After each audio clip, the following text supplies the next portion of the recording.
monde, j'espère que vous allez bien. Je me présente, je m'appelle Aménan et bienvenue sur l'éveil ivoirien. Alors, l'éveil ivoirien, c'est quoi? C'est un média qui vise à traiter des sujets liés aux afrodescendants. Donc, comme j'ai immigré de la France vers le Canada et qu'on me pose énormément de questions sur le sujet, j'ai décidé d'en parler un petit peu plus. Aujourd'hui, nous allons parler de la vérité sur le Canada. Et donc, qu'est-ce que j'entends par vérité?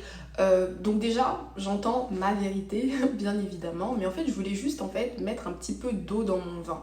Il y a quelques semaines, j'avais effectué une vidéo sur mon raisonnement, mon questionnement sur mon avenir au Canada. Donc la vidéo s'appelait Je quitte le Canada après un an, point d'interrogation. Donc d'ailleurs, le point d'interrogation ou l'interrogation, les gens l'ont pas très bien compris, mais bon, bref. Et donc dans cette vidéo, j'expliquais que j'allais potentiellement quitter le Canada après une année ici parce que la vie est extrêmement chère et peut-être extrêmement difficile.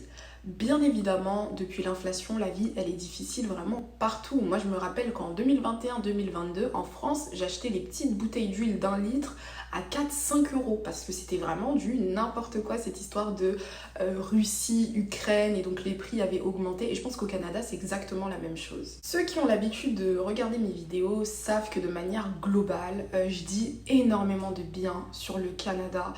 Je fais 4 vidéos par semaine au minimum et donc la majorité des vidéos que je propose sur ma chaîne, ce sont des vidéos d'immigration. Donc je parle des programmes d'immigration que les personnes de la communauté ou d'autres communautés peuvent utiliser pour venir au Canada. Donc mon objectif n'est absolument pas de dénigrer ce pays. D'ailleurs, ça fait plusieurs semaines que j'ai effectué la vidéo, je suis toujours au Canada, voilà, mais c'est juste que au moment où j'ai tourné cette vidéo, j'avais beaucoup de choses sur le cœur que je voulais partager et c'est ça l'immigration en fait. L'immigration, c'est pas tout beau, tout rose. Et donc aujourd'hui, je suis de meilleure humeur. Oh my god, French is so difficult. En gros, aujourd'hui, je suis de bonne humeur et ça se voit par mon t-shirt. Et donc là, je voulais adresser certaines vérités. Premier point, est-ce qu'en 2023, 2024 et ainsi de suite, c'est intéressant de venir au Canada? Alors moi, ma réponse, elle est oui.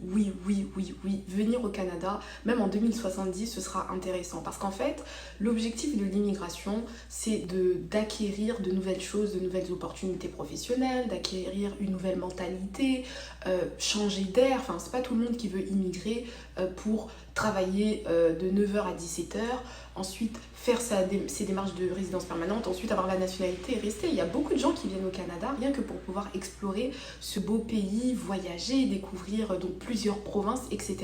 Donc est-ce qu'immigrer en 2023 c'est toujours intéressant? Je dirais que oui.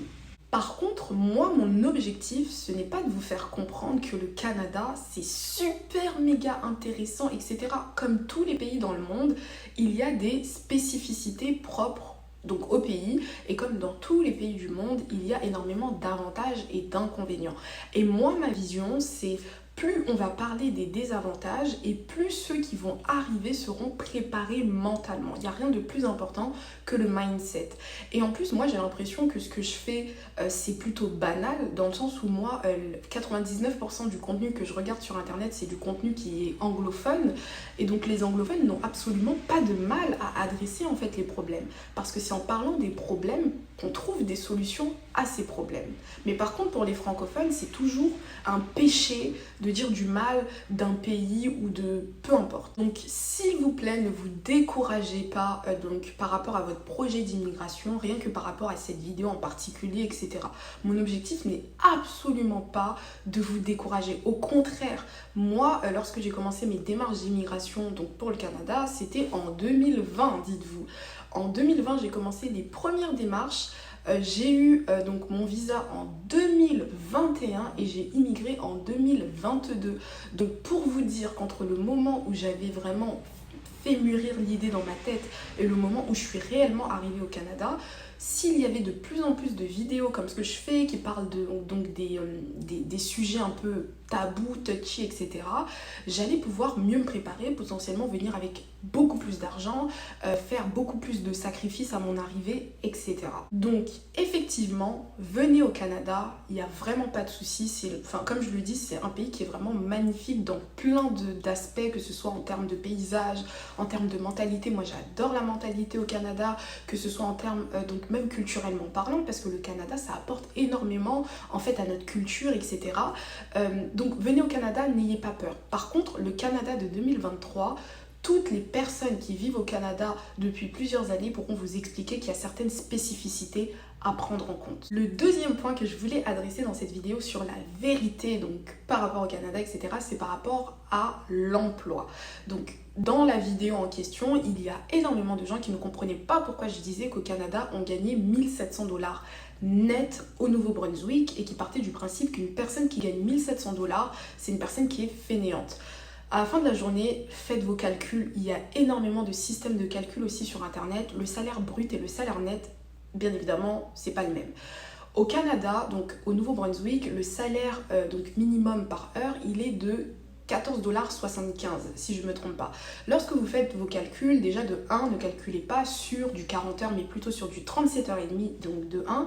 Et puis de 2, en fonction de la situation familiale, vous allez être prélevé à la source de manière plus ou moins importante. Et je peux vous garantir qu'il y a des personnes qui malheureusement gagnent ce salaire. À la fin de la journée, un salaire net, il a été institué pour que certaines personnes puissent le gagner. C'est pas un crime ou c'est pas honteux que de gagner aussi peu entre guillemets d'argent.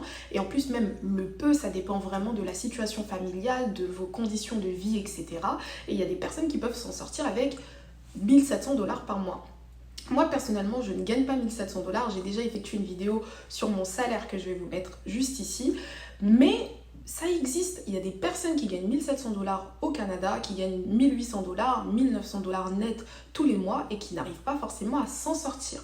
Donc lorsque tu veux venir au Canada, mets-toi dans la tête que potentiellement tu pourras gagner le salaire minimum à un moment donné de ta vie.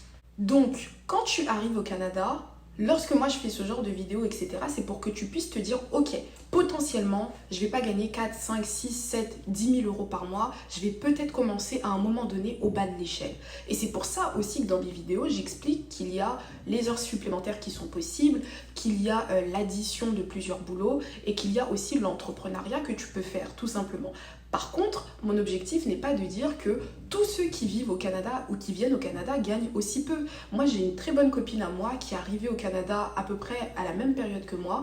Et elle a fait le choix de descendre au Québec. Et puisqu'elle parle déjà super bien français, vu qu'elle est française, etc., son premier boulot, grâce à la cooptation, c'était un boulot qui lui donnait 4000 $ par mois. Et elle gagnait vraiment 4000 $ comme premier salaire au Canada. Et donc, quand tu viens au Canada, dis-toi que tout est possible. Tu peux vraiment commencer. Moi, j'ai l'exemple de ma copine qui a commencé avec 4000 $ par mois comme premier boulot sans expérience au Canada. Comme tu peux commencer avec moi. Moi, j'ai commencé avec 17,50 $. Et 17,50 $ au Nouveau-Brunswick, on t'explique que c'est beaucoup parce que ici, le salaire minimum, surtout en 2022, c'était 13 $ et quelques, you know. Donc, tu peux vraiment partir du principe que tu peux avoir le meilleur comme tu peux avoir le moins bon par rapport à ce que tu avais dans ta tête comme idéal pour le Canada. S'il te plaît, quand moi je fais une vidéo pour exprimer un peu mon mauvais mood, etc., ne le prends pas pour acquis. Parce que sur une vidéo où je dis un peu du mal du Canada, etc., j'en ai 99 qui justement incitent les personnes à venir tellement le pays il est intéressant. N'oublie pas que moi je suis la preuve vivante qu'au Canada on peut évoluer en 2 semaines de prise de poste.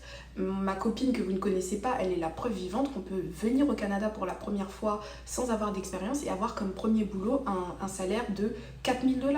Comme il y a certaines personnes qui viennent, ils travaillent même pas finalement, ils entreprennent et ils réussissent bien. Donc c'est vraiment ça. Le travail pour moi au Canada, les opportunités d'emploi, c'est l'avantage le plus prépondérant de ce pays. C'est la meilleure chose qui puisse t'arriver ici. Donc venir travailler au Canada, oui, oui, oui. Adressons maintenant le troisième sujet, donc le logement. Est-ce que le logement au Canada, c'est un si gros problème que ça? Alors moi, je vais vous dire oui et je vais vous dire aussi non. Alors non, pourquoi? Dans le sens où ici, tout est plutôt flexible. trouver un logement, c'est beaucoup plus simple que par exemple en France où tu peux littéralement mettre des années à trouver un logement et limite si tu connais pas la maman, de la petite amie, du frère, de la sœur, de quelqu'un qui est dans l'immobilier, tu trouves pas donc de logement. Donc ici c'est pas du tout comme ça, surtout si tu as de l'argent, tu as des économies, etc. Tu peux littéralement trouver un appartement en une semaine, etc. Par contre, oui, il y a certaines vérités qu'il faut adresser par rapport au logement parce qu'il y a beaucoup de problèmes. Certaines vérités doivent être quand même adressées par rapport au logement. Toute personne vivant au Canada depuis plusieurs années, que ce soit au Nouveau-Brunswick, au Québec, etc., te diront que ça devient invivable. Pas par rapport à ton propre loyer qui augmente chaque année, parce que bien évidemment, c'est quand même régulé, les propriétaires ne peuvent pas augmenter les loyers donc d'un certain nombre de pourcentages, etc., mais parce que tu te retrouves vite piégé dans le logement que tu as choisi de base. C'est-à-dire qu'il y a beaucoup de gens qui ne peuvent plus déménager parce que le fait de déménager voudrait dire louer un logement au prix du marché pendant que toi, ton salaire est resté au prix du marché d'il y a plusieurs époques plutôt. Et donc en fait, tu te retrouves vite piégé dans ton logement parce que tu peux pas déménager. En fait, c'est-à-dire que tu as envie de changer d'air, tu as envie de changer de province, tu as envie de changer de tout. Mais finalement, tu es soit obligé d'aller dans une province encore plus petite, soit dans une ville encore plus petite, ou soit dans un logement défavorisé ou peu importe. Beaucoup de gens m'ont exprimé leur envie de me voir être en colocation. Les amis, c'est vrai que je sais que je peux faire beaucoup plus d'économies si je suis en colocation, mais à la fin de la journée, je ne suis pas venue ici pour souffrir. Au Canada, on ne trouve pas une colocation aussi facilement avec un enfant en bas âge. Je suis désolée. Ça se trouve où? Enfin, je sais pas si vous avez peut-être des plans de colocation avec des mères seules, avec des enfants, dites-moi, mais je suis vraiment désolée, ça se trouve pas aussi facilement. Donc effectivement, si vous venez ici, sachez que la colocation sera à privilégier pour pouvoir faire des économies au début.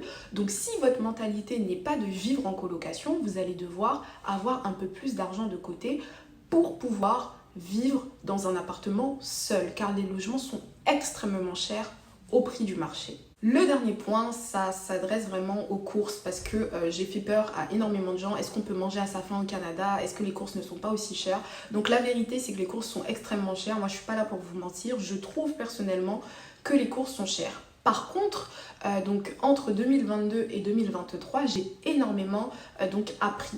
Donc ici, faut surtout pas faire comme en France, donc rentrer dans un seul magasin et puis faire toutes les courses au mois, etc. Ici, ça fonctionne pas comme ça. Vous allez dépenser trop d'argent. En fait, ici, ce qu'il faut faire, c'est qu'il faut en fait dispatcher ses courses en fonction des bonnes affaires. Par exemple, il y a un magasin qui sera plus réputé pour faire des promos au niveau des légumes. Allez là-bas pour les acheter. Je sais que par exemple, il y a d'autres magasins où tout ce qui est produits ménagers, c'est moins cher, ainsi de suite. Donc, je divise vraiment ma liste de courses. Par exemple, vous êtes au Nouveau-Brunswick, je vais vous donner des petits tips. Si par exemple vous avez des enfants donc, qui vont à l'école et par exemple vous devez faire les lunchbox, je vous invite à acheter tout ce qui est goûter au Costco. Vous allez pouvoir avoir des goûters en grande quantité, moins cher. Pareil pour les pâtes, les choses comme ça.